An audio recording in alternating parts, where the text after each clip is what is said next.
بسم اللہ الرحمن الرحیم۔ السلام والدین کے حقوق کا ضامن۔ حقوق کی بنیادی طور پر 3 قسمیں ہیں: حقوق اللہ، حقوق النفس اور حقوق العباد۔ حقوق اللہ میں نماز، روزہ، زکوٰۃ، حج کے علاوہ زندگی کے جملہ شعبہ میں اللہ کی فرما برداری کا پورا باب شامل ہوتا ہے۔ حقوق النفس میں خود اپنے جسم کی ظاہری نگہداشت اور حفاظت سے لے کر تہذیب نفس اور درست کے اخلاق کا شمار ہوتا ہے۔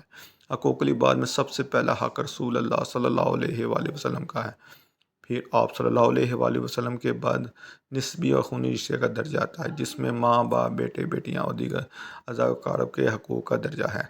دور حاضر میں جب آپ مسلم معاشرہ کا تجزیاتی مطالعہ کریں گے تو یہ بات آپ پر روشن کی طرح عیاں ہو جائے گی کہ بہت کم افراد ایسے ہیں جو والدین کے حقوق کی خاطر خواہاں رکھتے ہوں۔ والدین کے حقوق کا خیال رکھتا ہو تو درکنار، بلکہ بعض لوگوں کو یہ امر باعث تنگ و آرام محسوس ہوتا ہے کہ حالانکہ شرعی نقطہ نظر سے دیکھا جائے تو اللہ کے رب العزت اور اس کے محبوب سید عالم صلی اللہ علیہ وآلہ وسلم کے بعد دنیا میں سب سے زیادہ ادب و احترام، حسن سلوک کے حقدار والدین ہیں۔ قرآن کریم میں بیشتر مقامات پر اللہ تعالیٰ نے اپنی وحدانیت کے ساتھ ساتھ ماں باپ کے ساتھ حسن سلوک اور خوش مبالغے کا درس دیا ہے، اور اپنی اطاعت اور شکر گزاری کے ساتھ ساتھ والدین کی اطاعت، شاعری اور شکر گزاری ذکر دیا ہے۔ سورۃ النساء۔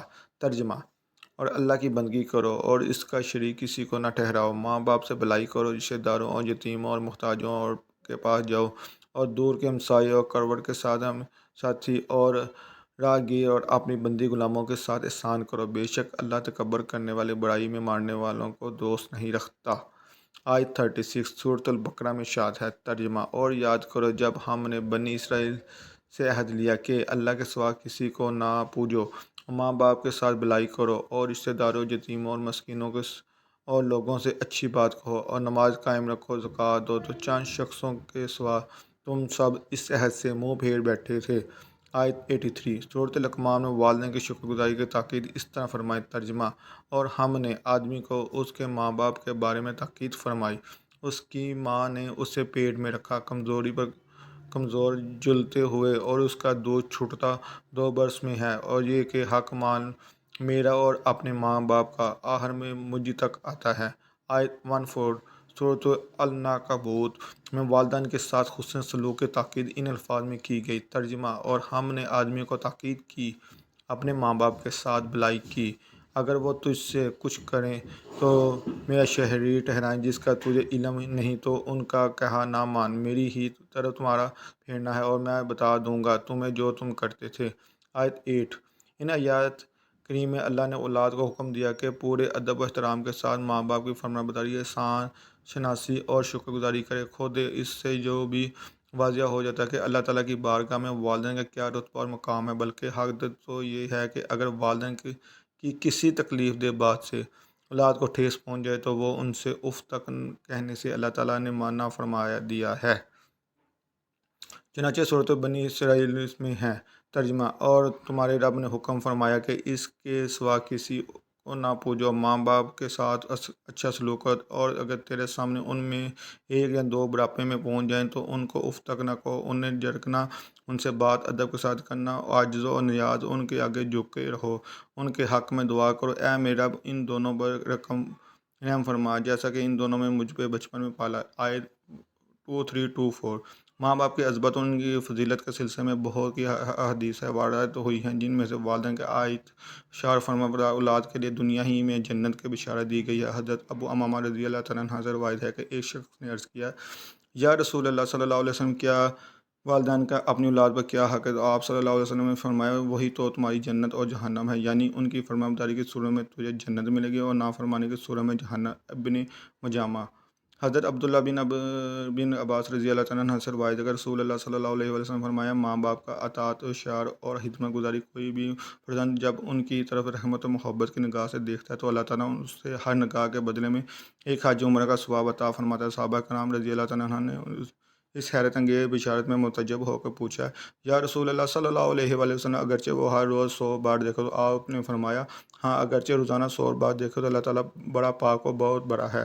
حضرت ابو داؤد رضی اللہ تعالیٰ عنہ سے روایت ہے کہ میں نے جناب نبی کریم صلی اللہ علیہ وآلہ وسلم کو یہ فرماتے ہوئے سنا ہے کہ باب بخشش کے بہترین دروازوں میں سے ہے، اب تو چاہے تو اس کی حفاظت کر اور چاہے تو اسے کھو دے۔ ابن ماجہ۔ حضرت عبداللہ بن عمر بن عاص رضی اللہ تعالیٰ عنہ سے روایت ہے کہ رسول اللہ صلی اللہ علیہ وآلہ وسلم نے ارشاد فرمایا، اللہ کی رضا والد کی رضا میں ہے، اللہ کی نافرمانی والد کی نافرمانی میں۔ ترمذی۔ سرور کونین صلی اللہ علیہ وآلہ وسلم نے جہاں ماں باپ کی فرمانبرداری اولاد کے لیے جنت کی بشاری اور خوشخبری دے دی ہے، وہاں والدین کی فرمانبرداری عز و رسا ناحلف اولاد کو دنیا اور آخرت میں دردناک عذاب کی بھی خبر دے دی ہے۔ چنانچہ حضرت ابوبکر صدیق رضی اللہ تعالیٰ عنہ سے روایت ہے کہ حضور نبی کریم صلی اللہ علیہ وسلم نے ارشاد فرمایا، تمام گناہوں میں اللہ تعالیٰ جسے چاہے بخش دیتا مگر ماں باپ کی نافرمانی عز و رسائی کو نہیں بخشتا، اس نافرمان کو زندگی میں ہی سزا دے دیتا ہے۔ بے حقیقی حضرت ابو ہریرہ رضی اللہ عنہ سے روایت ہے کہ رسول اکرم صلی اللہ علیہ وآلہ وسلم نے ایک دفعہ صحابہ کرام رضوان اللہ اجمعین کے مجمع میں عام میں ارشاد فرمایا، اس کی ناک مٹی میں ملے، وہ ذلیل ہو، وہ ذلیل ہو۔ صحابہ کرام رضی اللہ تعالیٰ عنہ نے عرض کیا، کیا یا رسول اللہ وہ ذلیل ہوا انسان کون ہے؟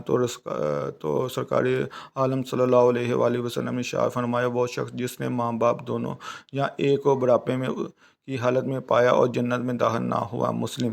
حضرت انس رضی اللہ تعالیٰ عنہ سے روایت ہے کہ رسول اللہ صلی اللہ علیہ وآلہ وسلم سے کبیرہ گناہوں کے بارے میں دریافت کیا گیا، وہ کون کون سے ہیں؟ تو آپ صلی اللہ علیہ وآلہ وسلم فرمایا، اللہ کے ساتھ شرک کرنا، ماں باپ کی نافرمانی، عزت و رسانی، کسی بندے کو ناحق قتل کرنا اور جھوٹی گواہی دینا۔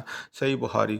حضرت عبداللہ بن عباس رضی سے روایت ہے کہ رسول اللہ صلی اللہ علیہ وآلہ وسلم نے فرمایا، جس شخص نے اس حال میں صبح کی وہ ماں باپ کا حق ادا کرنے میں خدا کا احکار کا نافرمان ہے تو اس کے لیے صبح ہی جہنم کے دروازے کھول دیے جاتے ہیں۔ اگر ماں باپ سے کوئی ایک ہی زندہ ہے تو جہنم کا ایک ہی دروازہ کھلتا ہے۔